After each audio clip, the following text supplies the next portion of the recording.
지금 이재명 정권으로 정권이 바뀌고 나니까 경제 금융 위기에 관한 문제들이 기사에서 다 사라졌습니다. 그러면 대통령이 윤석열이다가 정치 공백이 한 6개월 계엄 탄핵으로 있다가 그 다음에 이재명이 취임했다고 이 모든 것들이 다 사라졌어요.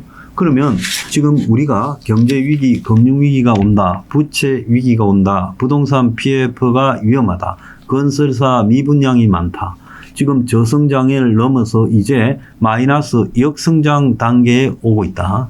또 수출이 미국발 트럼프 폭풍으로 지금 안 되고 있다. 오히려 감소하고 있다. 그리고 더 나아가서 미국의 지금 한국에 대한 보복 관세가 심각하게 우려된다. 비관세 장벽에 대한 우려도 나오고 있다. 그리고 더 나아가서 한국의 지금 41%의 기업이 좀비 상태로 가고 있고 기업들이 그야말로 이 현금 구하기가 하늘의 별 따기고 은행에서 기업들이 돈을 빌릴 수 없는 돈 가뭄이 생겼다. 그리고 100만 개 정도 되는 자영업자, 전체 자영업자의 한 40%가량이 문 닫을 지경에 놓여 있다. 자, 이런 위기들이 다 사라져 버린 것일까요? 동시에 이게 말이 된다고 생각하십니까? 다만 이재명 정권의 초반 언론가의 한의문 기관에 의해서 이런 경제 위기적 측면들 기사가 보도되지 않고 숨어버렸다라고 봐야 되죠. 온 사방에 지뢰밭인데 지뢰밭을 분홍빛 보자기로 덮어놓고 위기는 우리 앞에 없다고 말을 한다고 위기가 실종되거나 소멸됐을까요? 천만의 말씀이죠. 돈과 관련한 위기는 절대로 저절로 소멸되지 않습니다. 왜? 돈과 관련해서 부채, 빚이 소멸되면 그때부터 금융기관이 문을 닫아야 되는 일이 벌어지기 때문에 이것은요, 소멸되기가 않는 거예요. 근데 오늘 아침에 보면 지금 고금리가 지금 지속되고 있는데도 연끌로 가계 대출이 지금 6월달 들어서 절반쯤 지났는데 3조가 넘었다. 역대 최고 수준의 가계 대출이 늘어나고 있고 그 원인이 지금 부동산 투기에 있다라고 말하고 있습니다. 자, 그런데 중동발 지금 이 전쟁, 이란과 이스라엘의 생존적 전쟁, 그러니까 상대를 죽여야 내가 산다라는 저 전쟁이 지금 가져올 오일 폭등, 그 유가 폭등과 또 경제 충격이 지금 매우 심각한 상태로 전개될 건데도 한국에서는 저 상황을 국가가 비상경제회의를 소집하거나 이런 모습이 없이 대통령이 G7 회의에 갔으니까 뭔가 성과를 가져오겠지. 그런 쪽에 언론이고 정부고 다 집중하고 있어요. 그래서 한국에 지금 장관도 임명되지 않고 있고 각 부서들이 옛날 사람들이 떠나고 새로운 사람들이 조금씩 바뀌는 속에서 과도기적으로 운영되고 있고 국무회의도 과도기적으로 운영되는 속에서 지금 남아있는 곧 떠나야 될 사람들이 경제적인 위기를 이재명에게 부각시키거나 위험성을 경고할 이유는 전혀 없죠. 그냥 내 떠나고 터지든가 말든가 너희들이 알아서 해라. 그런 거 아니겠습니까? 그래서 이런 문제를 뿐만 아니라 7월 8일이라고 미국이 지금 통상 관세 협상의 데드라인을 정했어요. 처음에 한국을 포함한 우선 협상국 5개를 지정하고 13개의 또 차선 협상국을 정해서 18개국하고만 협상을 하고 나머지는 미국이 알아서 때린다. 이렇게 돼 있었잖아요. 그래서 한덕수 총리 권한대행이 있을 때 우호적으로 미국과 일본에 이어 두 번째로 협상이 진행되는 듯 하더니만 한덕수 총리가 정치권에서 사라지고 그 이후에 공무원들이 이 협상을 지지부진하게 끌고 있고 이재명이 조기에 협상할 필요가 없다. 우리가 빨리 하면 손해다. 기다렸다가 천천히 하자.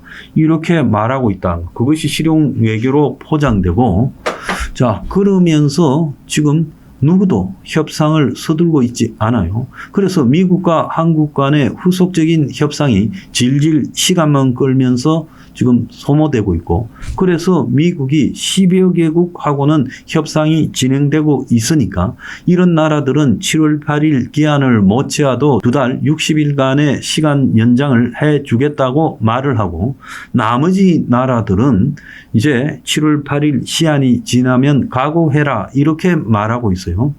자, 그러면 한국이 지금 나머지 나라에 들어가 버렸어요. 미국이 우호적으로 대한 5개국, 두 번째 협상 국가에서 지금 10개국을 뺀 나머지 나라에 들어갔어요.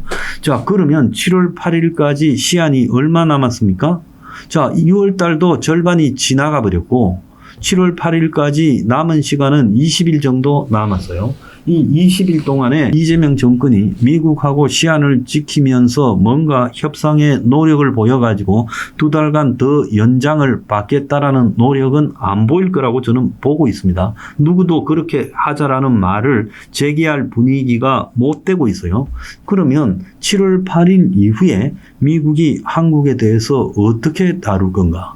한국은 미국의 성의 있는 협상 모습을 보이지 않는 나라라고 간주하고, 자, 이 통상 문제에서 관세 폭탄으로 보복하지 않을까? 지금 그렇게 지금 우려되고 있지요. 그리고 지금 중국의 체제가 굉장히 우려되고 있다.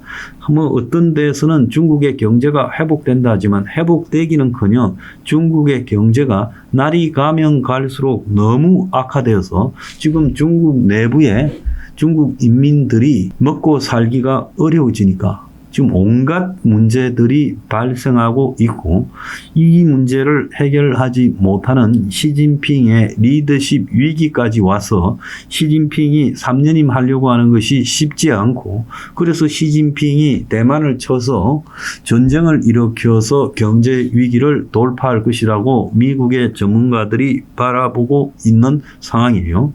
그래서 만약에 양안에서 전쟁 위협이 고조되고 전쟁이 터지게 되면 북한도 뭔가 이 전쟁에 어떤 행태로든 개입할 건데, 그것이 가져올 충격이 얼마나 클 거냐. 그래서 대만 인근의 남중국 해역까지 전부 봉쇄되는 상황이 발생했을 때 그것이 한국에 물리적인 위협으로 얼마나 크게 작용할 것이냐. 이런 것들도 누가 고민을 안 하고 있어요. 또 러시아 우크라이나 전쟁이 점점 극렬하게 가고 있어요. 그래서 쌍방이 지금 점령으로 상대방을 압도시키지 못하니까 전번에 우크라이나가 스파이더 작전이라고 러시아 배후의 공군기들을 날려버렸듯이, 또 얼마 전에는 우크라이나가 러시아의 최대의 병참 기지를 날려버려서 폭탄을 엄청나게 터뜨려서 원자 폭탄 5개가 터진 것처럼 충격이 있었다고 해요. 그에 따라 또 러시아도 우크라이나를 공습을 강화하고 있어요. 그래서 이 전쟁이 협상은커녕 점점 더 지속되고 있다는 거예요.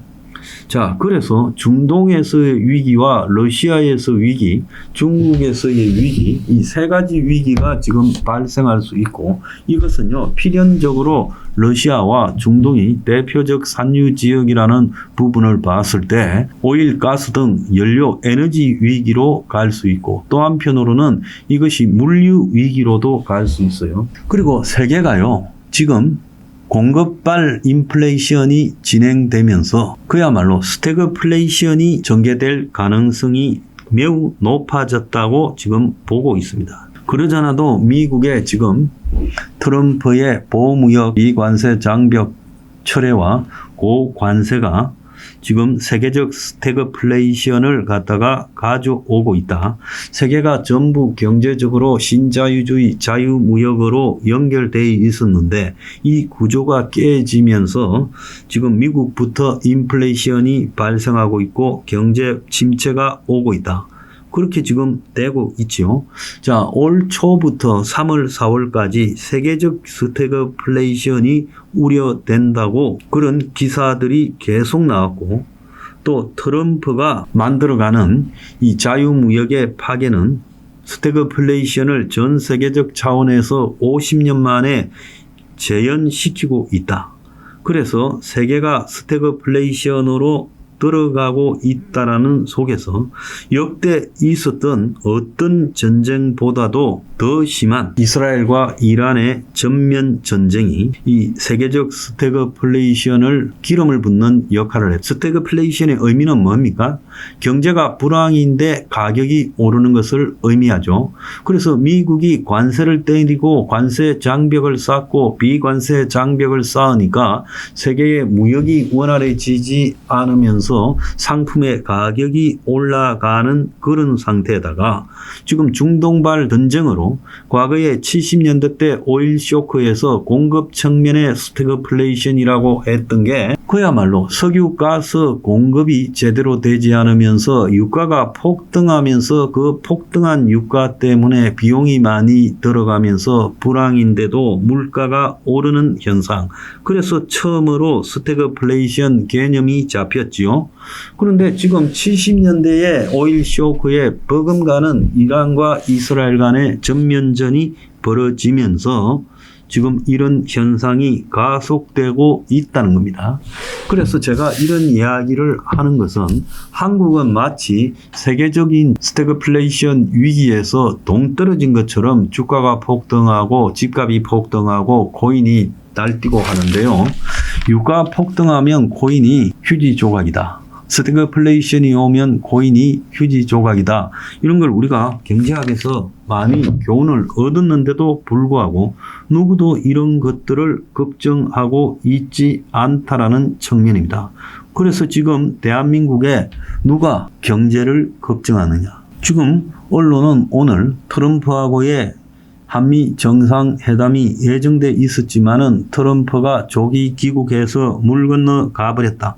이렇게 보도하고 있는데 실제 이런 것들을 걱정할 게 아니라 지금 한국에 있던 그간의 엄청난 경제적 문제들이 다 날아가 버린 것처럼 여기고 있는 정권 초의 분위기가 문제라는 걸. 자, 어제 한국의 국가 경쟁력이 1년 만에 22에서 27위로 7단계 떨어졌다. 이렇게 되고 있지 않습니까?